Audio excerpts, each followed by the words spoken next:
It is summer, and for months the massive galleons of Arctic ice have been making their way down the coast of Labrador and past our island shores.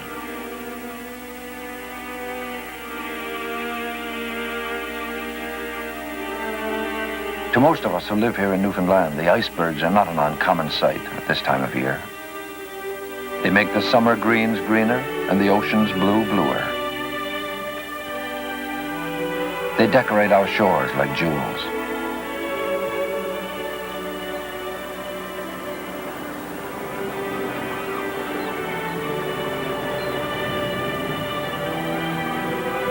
We fish beside them just as we fish among the playful whales who come inshore to celebrate the warmer months and feed on the capelin that are spawning at this time of year.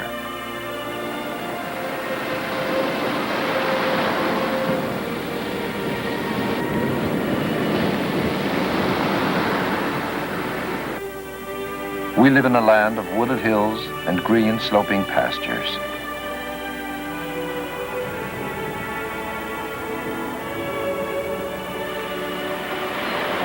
Towering cliffs stand like sentinels above massive sculptured crags, and the waters of the Atlantic beat out their eternally changing moods on the rocky shores below.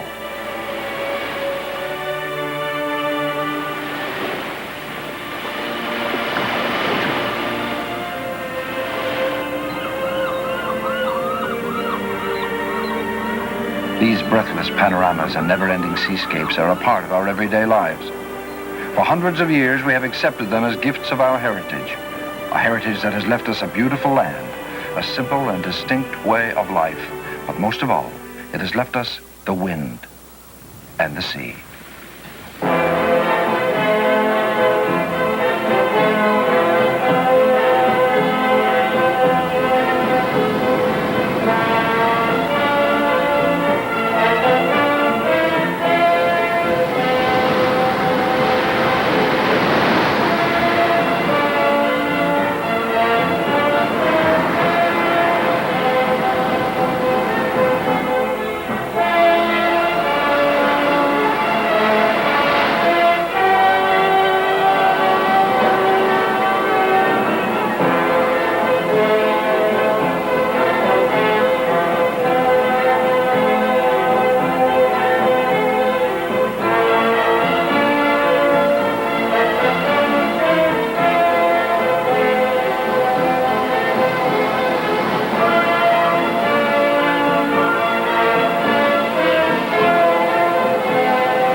This is Cape Race, part of the southernmost tip of Newfoundland, and a landmark to thousands of seafaring men in the North Atlantic and the world over. Day and night, year after year, the lighthouse on this cape winks its constant eye towards the sea.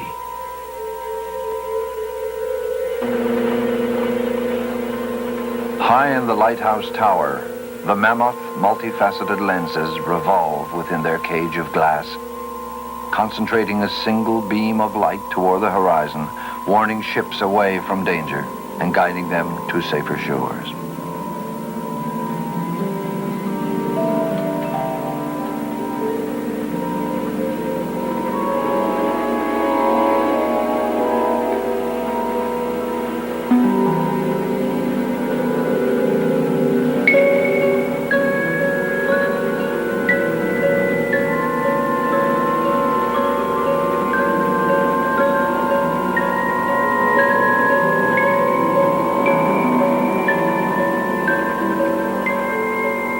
People of Newfoundland and Labrador, to the many sailors and fishermen who live here, beacons like this one play an essential part in their way of life. A life as devoted to the sea as the lighthouse itself.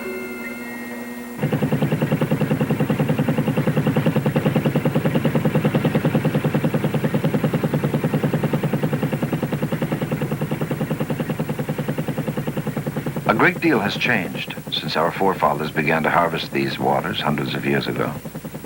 And yet we still go out in the boats, be they big ones or small, and we still make our living from the sea. For most of us who fish inshore in trap boats such as this one, the challenge of the sea is as real as it must have been to our grandfathers and to their grandfathers before them. They were the men who first settled in the many sheltered coves and inlets that are scattered along the coastline of our province.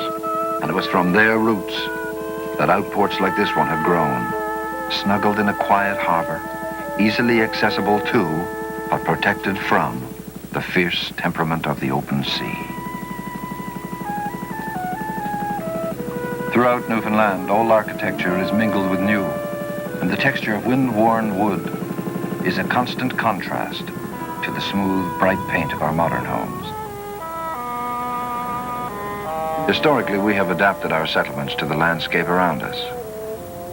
Our homes can be found hidden in the heart of a cavernous fjord, placed at random on a rocky hill, or dwarfed by the surrounding cliffs of a nearby mountain peak.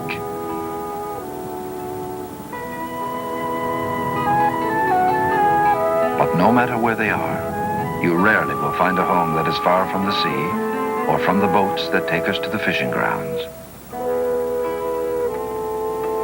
Today, as in the past, many of us build our sturdy houses ourselves, often using wood we have cut from the slopes nearby.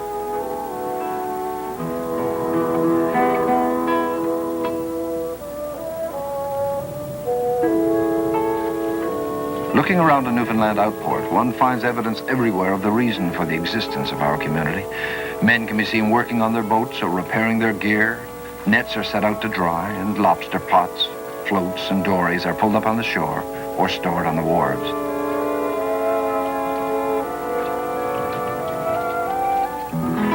Even when our day has ended, the sea stays with us.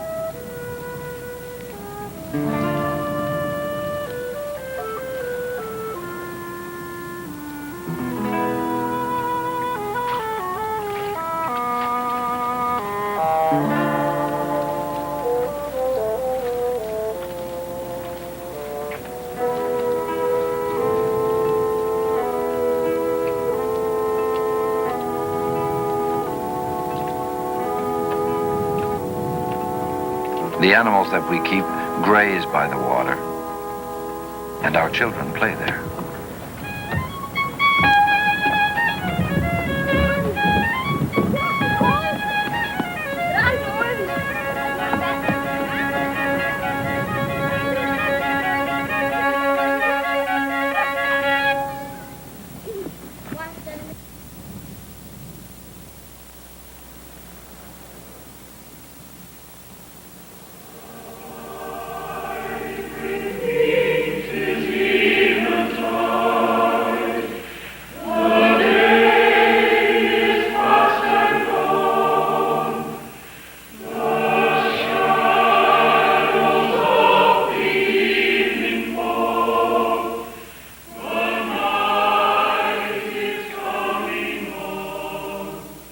Our churches are the focal points of our communities.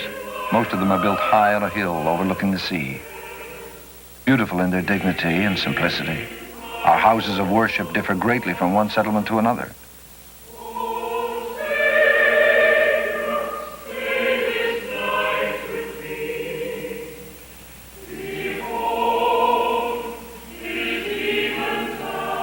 It is said a fisherman, while still far out at sea, can recognize his own settlement by the distinctive architecture of its church.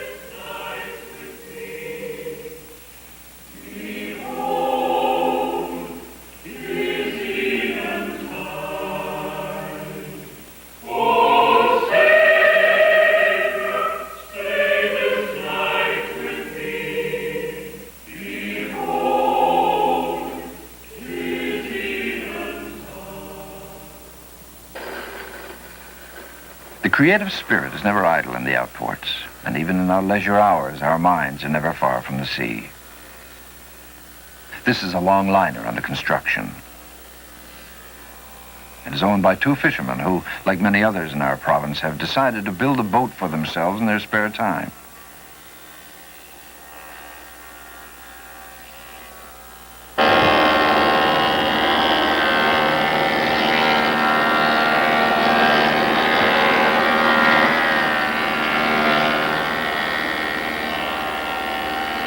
They have taken on every phase of the work themselves, from the milling, planing, and sanding of the lumber to the actual construction of the craft itself.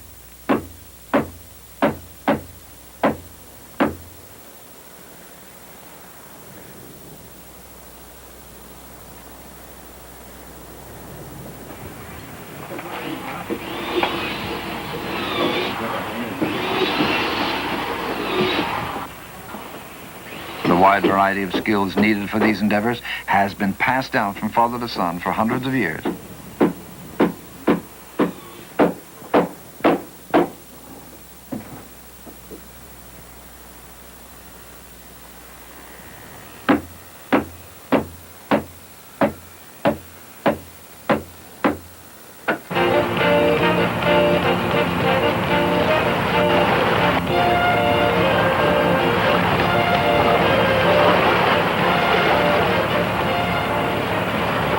When a man can speed across the water in a craft he has built with his own two hands, he experiences a thrill equal only to the feeling of pride and accomplishment he has earned in having completed a masterful piece of work.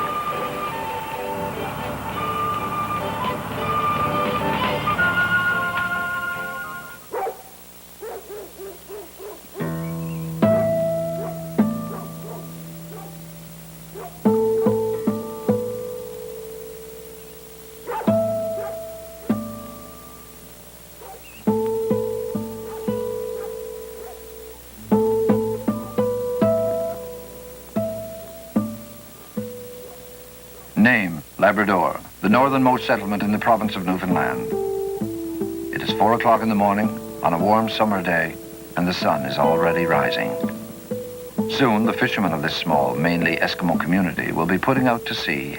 Their work day has already begun.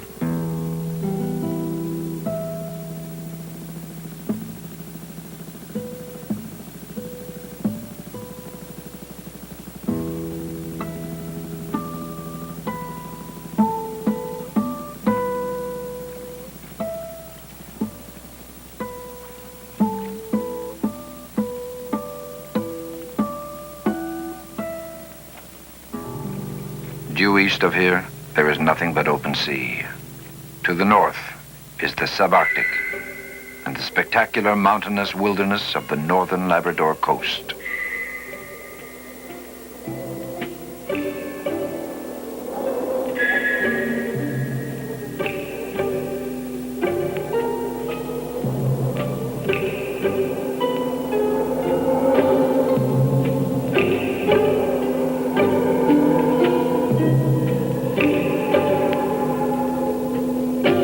Rising 2,000 feet or more out of a glass smooth sea, these ragged, wind-torn crags flank a range of peaks that are as overpowering and awe-inspiring as any mountain landscape to be found anywhere in the world. Here, in the northernmost reaches of our province, is a land rarely seen by man.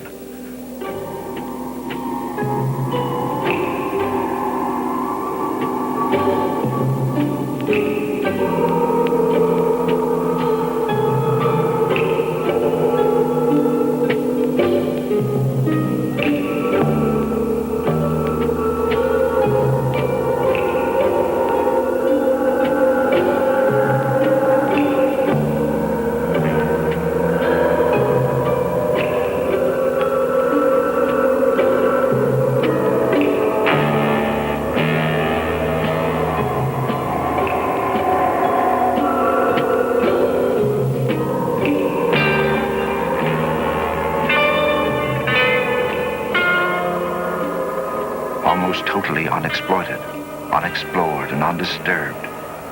It is a land whose cold and foreboding beauty could remain untouched for the rest of time.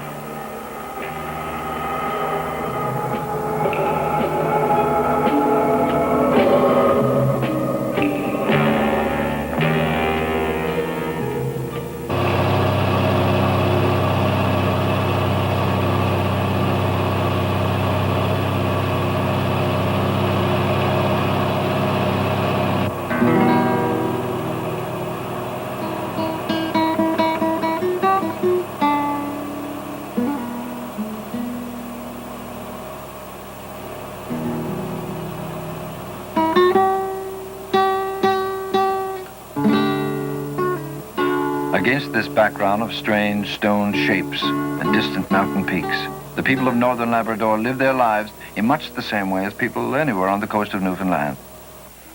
They are fishermen in the finest tradition. Their communities quite clearly reflect their close reliance on the sea for their livelihood. Even their most vital link with the outside world comes from the sea. As is the case with many Newfoundland outports, the provisions and necessities that cannot be fished, hunted, or fabricated here must be brought in by coastal steamer. Sometimes even their boats are delivered in this manner. The only alternative in transportation is, of course, the seaplane.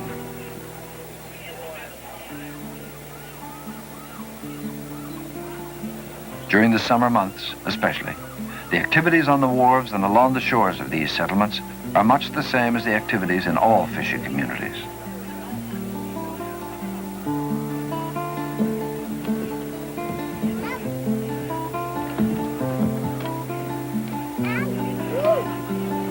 Men mending their equipment or repairing their boats, children playing on the docks, and fishermen guiding their crafts into the open sea. These are sights to be seen anywhere along the long and varied coasts of our vast province.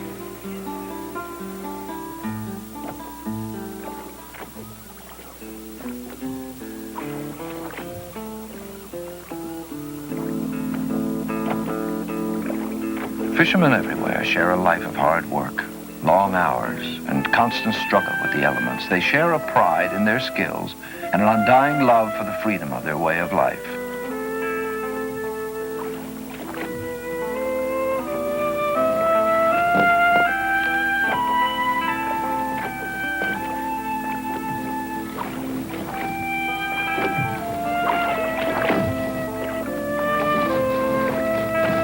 No matter what their culture or tradition, this bond, stemming from a common experience, is felt by fishermen all over our province, from northern Labrador to the southernmost tip of the island of Newfoundland.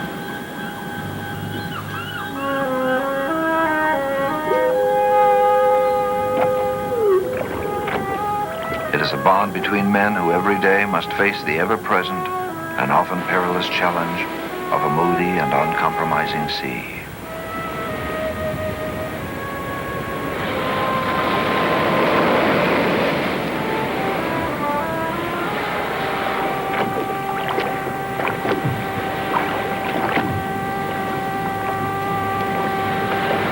Throughout our history, there have been many men who have taken up this challenge, but not all of them have met with success.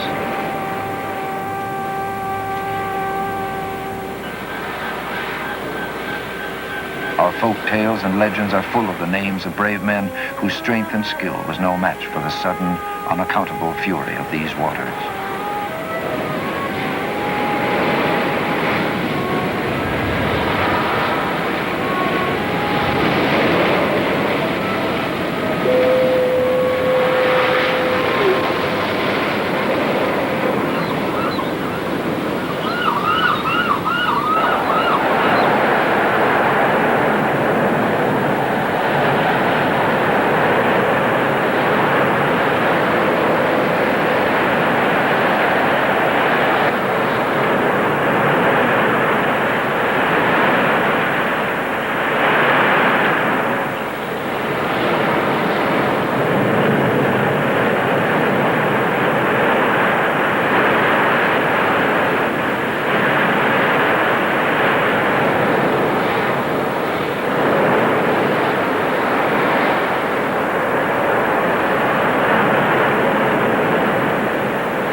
There are few monuments to the many ships that the elements have dashed upon our jagged shores.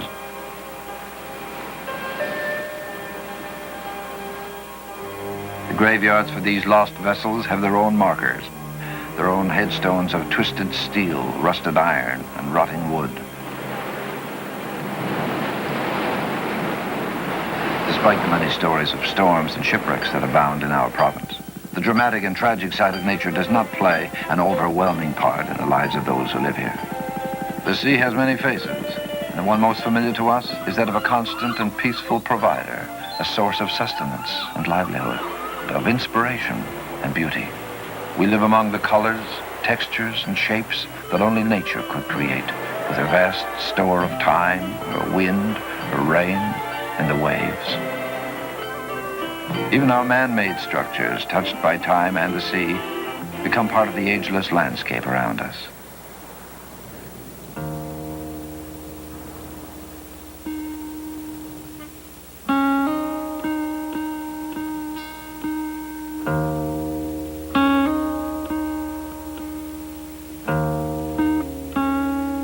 Often it seems as if the dreams of nature herself can be seen in these waters as they beckon like a mad artist's palette shimmering in the sunlight.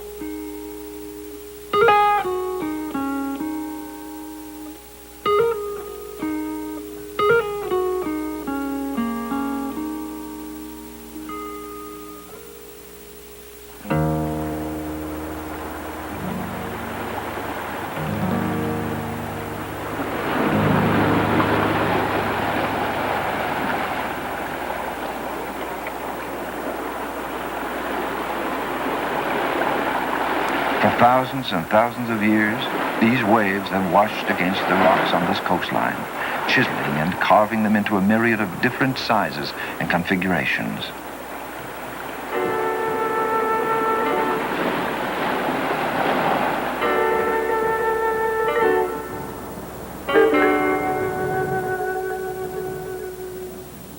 No sculptor has ever lived who could claim the variety and imagination found in the stone formations that abound along this coast. Sightseers marvel at the strange shapes and contours of these mammoth rocks, while scientists come from all over the world to study the rich array of rare and unusual geological formations that can be found here.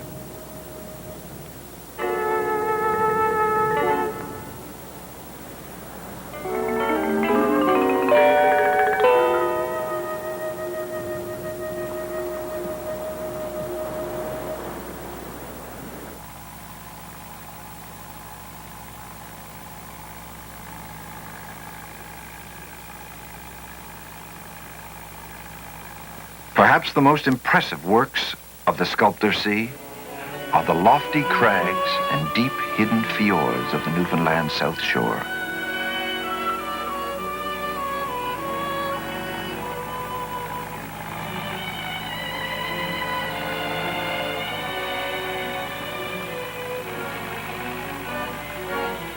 Here, reminiscent of the mountainous coastline of northern Labrador, the perpendicular cliffs rise headily into the sky as far below, waves lap harmlessly at the foot of these colossal fortress walls of granite.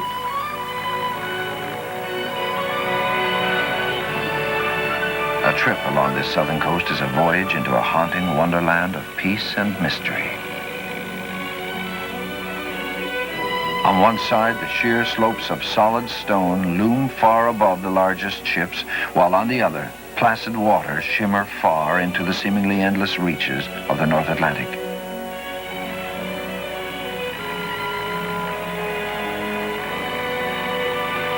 Apart from the soft, rhythmic coughs of passing fishing boats, the only sound to be heard are the sounds of the sea, the waves nursing the shoreline, the currents of wind racing each other through great crevices of rock,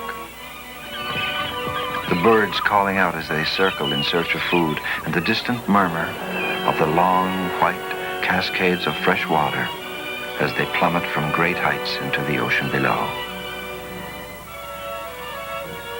Sailing past this eternal setting, beneath these ageless towering cliffs, a man begins to feel a part of this indomitable landscape.